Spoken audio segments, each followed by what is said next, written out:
तर विद्यार्थी मित्रांनो, तुमच्या डेफिनेशन्स आणि लॉज पाठ करून घेण्यासाठी मी एक पाऊल पुढे टाकतोय आणि या माध्यमातून तुमच्या डेफिनेशन्स आणि लॉज पाठ करून घेणे यासाठी एक छोटीशी मदत म्हणून मी ही एक सिरीज सुरू करतोय की ज्यामध्ये प्रत्येक चॅप्टरमध्ये ज्या वेगवेगळ्या डेफिनेशन्स आणि स्टेटमेंट्स आहेत ते मी एकत्र केलेत, ते मी वाचून दाखवतोय आणि हे तुम्हाला फक्त नेहमी ऐकायचे आहेत. हे जर तुम्ही परत परत ऐकलेत तर काही दिवसांमध्ये तुमच्या त्या डेफिनेशन्स आणि स्टेटमेंट सर्व पाठ होऊन जातील. म्हणजे तुमच्या पाठांतरामध्ये मला काहीतरी भाग घेतल्याचा आनंद मिळवता येईल आणि तुमचे पाठांतर होण्यासाठी ही माझी छोटीशी मदत तुम्हाला नक्कीच फायद्याची ठरेल असा मला विश्वास आहे.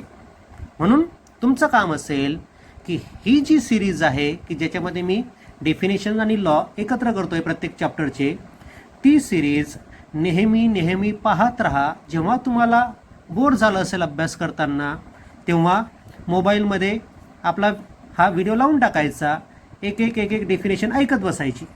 असं नेहमी जर तुम्ही ऐकसाल तर कालांतराने तुमच्या सगळ्या डेफिनेशन पाठ होतील आणि डेफिनेशन स्टेटमेंट जर पाठ असतील तर ते तुम्ही जशीच्या तशी पेपरमध्ये लिहिसाल, तुमचा मार्क कटणार नाही. कारण की डेफिनेशन जर तुम्ही चुकीची लिहिली किंवा स्टेटमेंट जर तुम्ही मनाचे वाक्य तयार करून लिहिलं तर तुमचे मार्क जातात, हे तुम्हाला माहिती आहे.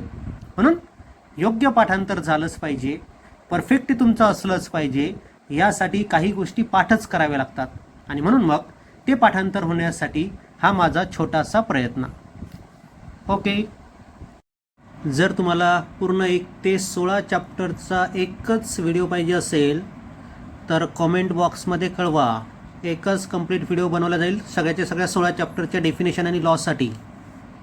ओके, नाव definition and laws of chapter number 15, that is structure of atoms and nuclei. Bohr's first postulate: in a hydrogen atom the electron revolves around the nucleus in circular orbit. Bohr's second postulate: the radius of the orbit of an electron can only take certain fixed values such that the angular momentum of the electron in these orbits is an integral multiple of h upon twice pi.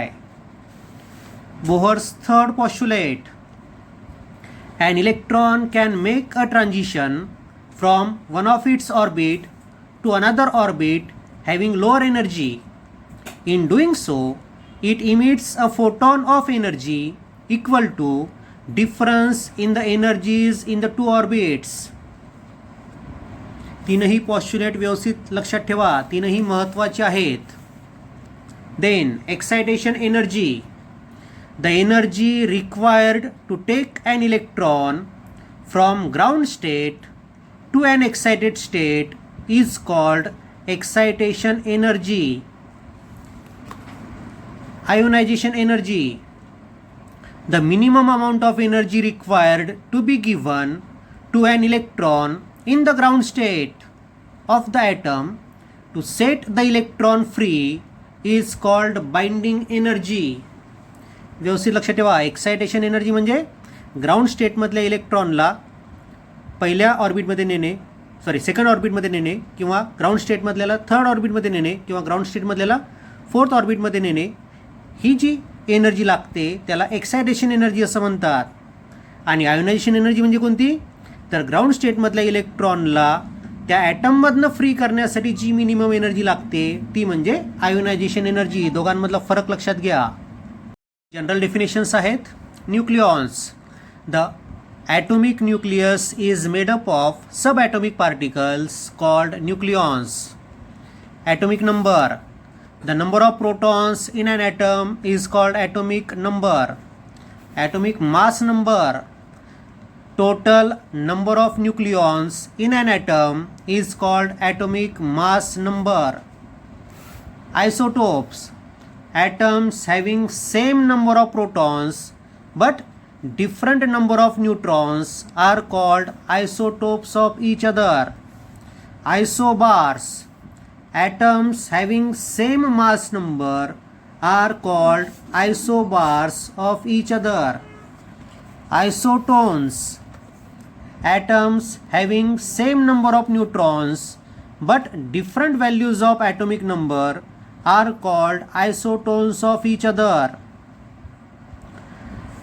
Then binding energy of nucleus.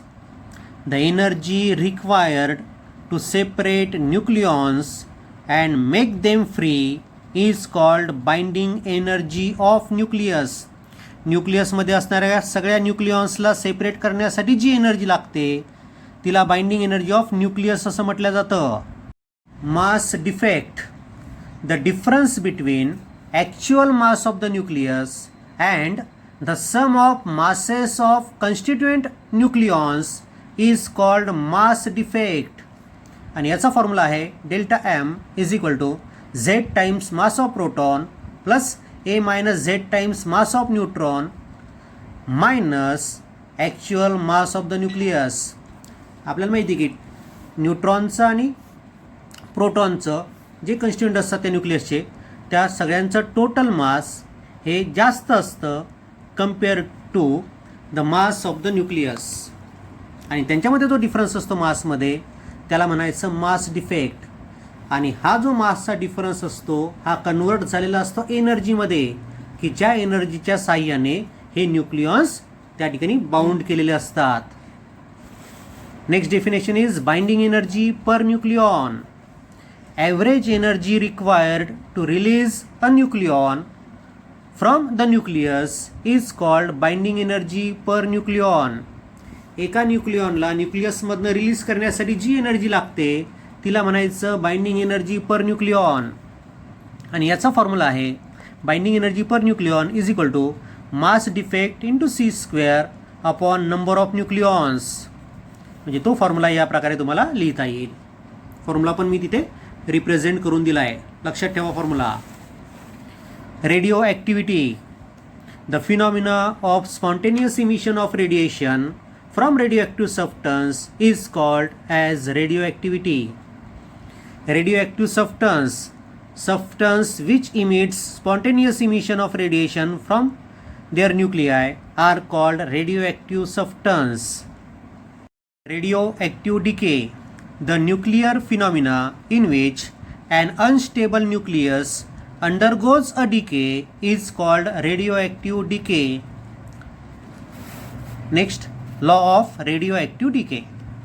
The rate of disintegration is directly proportional to number of unchanged nuclei present at that instant. Means dN by dt directly proportional to n0. n0 means these are the unchanged nuclei. Decay constant. The ratio of rate of disintegration to amount of unchanged nuclei present at that instant is called a decay constant. So lambda is equal to dN by dt upon n0. इथे या इक्वेशनमध्ये येणारा हा constant आहे decay constant. dN by dt is equal to lambda times n0. So lambda is equal to dN by dt upon n0. Half life period. The time in which half of the substance get disintegrated is called half-life period of that radioactive substance. Half-life period changes with substance हे आपल्याला माहिती आहे. वेगवेगळ्या सबस्टन्सचा half life period वेगवेगळा असतो. Then next definition is nuclear fission. The process of splitting a heavy nucleus into two lighter nuclei after bombardment with neutrons is called nuclear fission. Nuclear fusion. The process in which two lighter nuclei are fused to form a heavier nucleus is called nuclear fusion. Then average life. The reciprocal of decay constant is called average life. And last definition, activity. The number of disintegration per unit time is called activity of that substance. So activity at any instant is lambda into n0 into e raised to power minus lambda t. Means activity at any time t is equal to a0. म्हणजे it is a0 is activity at t is equal to 0 into e raised to power minus lambda t. असा formula पण ॲक्टिव्हिटीचा लक्षात ठेवा.